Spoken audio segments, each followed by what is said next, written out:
Welcome back to Startups Discipleship. I hope your first week went well. I know it can be a lot to wrap your head around, but hopefully this week you'll find your groove with the video teachings and with the disciplines. My prayer is that these things would bring you greater freedom and not be a hindrance to your walk with God, but be a means of furthering and deepening your relationship with Him.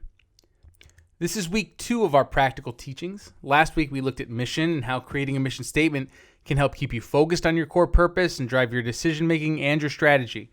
Hopefully you've worked out your mission statement, refined it, polished it, and written it down so that you can start to commit it to memory. This mission statement is still a work in progress, so don't shy away from continuing to mold it and wordsmith it until it clearly and concisely encapsulates everything that you are and that your business or ministry is going to become. We do want to get it locked in, but to do so in 1 week's time might be a big ask. So keep working on it, keep shaping it. Today, we're going to talk about vision. If mission is the core reason that your organization exists, then vision is where you're headed the next season. Defining season might be tricky. Is it over the next few months, the next year, the next 10 years? How far out you want to cast your vision is completely up to you. If you're just starting out, then you may want to start smaller. Put a vision plan together that spans the next 3 to 6 months, or maybe the next year. This gives you the opportunity to hit mile markers quickly and get a few wins under your belt to gain momentum. If you already have an established organization, it may be time to put together a 5-year plan or a 10-year plan or maybe even a 20-year vision plan. Thinking long-term can cause us to dream bigger and achieve greater things because we can slowly build towards something that may not seem doable right now. But given time, if we remain focused, we can do far more than we ever hoped or imagined. At every level, it may be wise to create both a short-term and a long-term vision plan. This allows you to have the best of both worlds, a long-term plan that is far greater than anything you could possibly achieve today, as well as smaller, tangible goals that can get you wins and create momentum. Let me give you an example. A few years ago, my family decided to pursue a foster child. The child that we pursued was known to have significant behavioral problems. They'd been in the foster care system their entire life and were expected to remain in group homes until they aged out. When talking with the county workers, we gave them a long-term vision. We would like to bring this child into our home as a foster child. The county's response was, it may be possible down the road, maybe in a year or two, but nothing could be certain. And while sure it was great that there was a possibility through some unspoken, obscure means that we might be able to bring this child home, our family needed something a little more concrete, a little more tangible. We had a long-term vision plan of bringing this foster child into our home, but we needed to develop a short-term vision plan to make that happen. So we ended up putting together a short-term vision plan that allowed us and the county to track mile markers. For example, if our family met with the child on a weekly basis for 3 months in the group home without fail, then we reached mile marker number 1. And from there, if we then did off-site visits without incidents for 3 months, we'd know we reached mile marker number 2. We then moved on to consistently having this child in our home with our family without incidents for 3 months. And that became mile marker number 3. And then overnights without incidents for 3 months was mile marker number 4. Slowly but surely, we made our way through the process until the child was able to live with us on a full-time basis. There was a long-term vision, but creating shorter, more tangible mile markers made it very palatable, not just for us, but for the foster child and for the county to see that progress was being made. This is the idea of small bites. It's been asked, how do you eat an entire elephant? And the answer is, 1 bite at a time. The thought of consuming an animal of that size is overwhelming. I mean, it's weird enough to consider even eating an elephant, obviously, but you get the point. It's too much. It's too much to think about. It's too much to take in. But the thought of taking 1 bite is doable. And if you take 1 bite, and then another, soon enough, the whole thing is taken care of. So, we're going to develop a vision plan this week. And here's how. Step 1, define a time frame. As we've talked about, this can be long-term, short-term, or both. But this is solely up to you. Personally, while I do have a 10-year and a 20-year plan, I like to work in 1-year vision plans.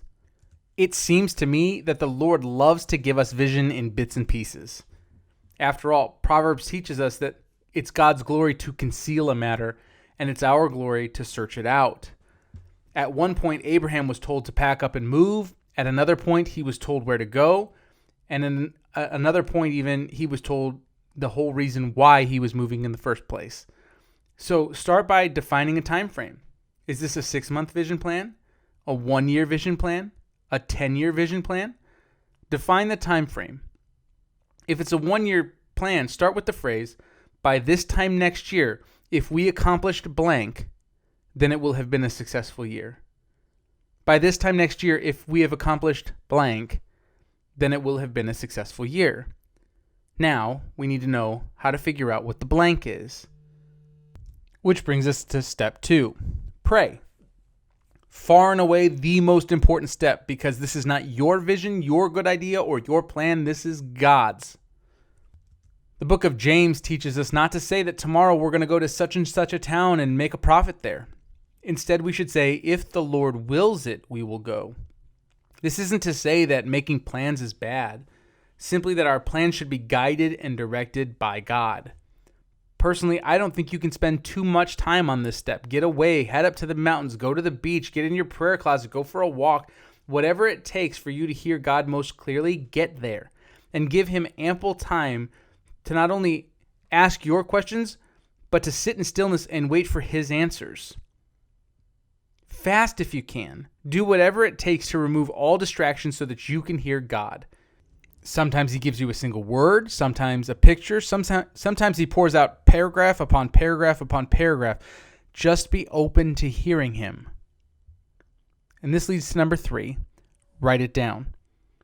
As we talked about last week, Habakkuk 2:2 and 3 says, write the vision down, make it plain so that when you read it, you'll be able to run with it. A lot of what you're building is going to take time, and it's certainly not going to be built by you alone. So you're going to need to have something that you can come back to, and you're going to have to develop teams of people to see this vision come to pass. Writing the vision down and making it plain, making it simple, helps you remember it and run with it, but it also helps those on your team catch hold of it and run with it as well. Which brings me to the next point. Number 4, collaborate. I am a firm believer in that we all see in part. To think that a single human being could get the entire picture of what God is doing is pretty small-minded. I like to bring in a variety of people with different viewpoints from different walks of life to get a better grasp of the whole idea that God's bringing to the table. Bringing in a variety of voices will also allow pitfalls to be seen that may otherwise go unnoticed. It can create new solutions to previously unresolved issues. Fresh eyes when working towards a common goal can be incredibly beneficial. There's something about doing things as a team, doing things collaboratively, that can foster unity. The Father, the Son, and the Holy Spirit are 3 separate representations of God, and while they all work and manifest in unique ways, they work together in perfect unity. And Jesus even prayed that we would have that same kind of unity in John chapter 17. So bring other voices into the conversation and build a vision collaboratively. And number 5 is refine it. And this is where the magic happens. Taking an idea, even a direct word from the Lord, and translating it into manageable, chewable bites is essential to seeing the vision come to pass. In vision, this is often called messaging. How can I frame this in a way that's easily consumable by others? Is there a better word or a better phrase that I can use to make this more clear for other people? Can I simplify this in any way? A lot of times this is referred to as wordsmithing. Seeing the big picture may come easily, but it's been said that the devil is in the details. And so this is where you polish your ideas and the thoughts that came to you while you were in prayer. Rewrite them, and then rewrite them again. You may get more clarity through the refining process. Additionally, as you refine the vision, it's important to attach what are called SMART goals to each vision point. SMART goals are goals that are specific, measurable, achievable, relevant, and timely. SMART goals are specific, measurable, achievable, relevant, and timely. They are not abstract ideas, but quantifiable goals that can be checkboxed. The vision may be to develop an outreach over the coming year, but what does that look like? How does that actually get accomplished? A SMART goal may be to host 4 unique events throughout the year that reach out to the surrounding community. That is a specific, measurable, achievable, relevant, and timely goal that can be checked off if finished. Now, everyone creates a vision plan differently. I personally like to come to 3 to 5 thoughts or ideas, 3 to 5 goals each year that, if accomplished, will constitute a successful year. I like to whittle down those goals into short statements that I can remember throughout the year. And I like to put visuals to each vision statement because that helps for me, it helps it stick a little bit better. This week, you're going to be using the attached quiz in the Google Classroom to develop and refine a vision plan. Just like last week, you can do this for your own personal life, or you can do this for your business, ministry, or nonprofit. Vision is important. In Proverbs 29, it states, "Without vision, the people perish," or they cast off restraint. Let's set ourselves up for success by defining a time frame, praying to and hearing from God, writing down the direction that He dictates, collaborating with others, and refining the vision until it is quantifiable and simple enough to share with others. So this week, write a vision plan.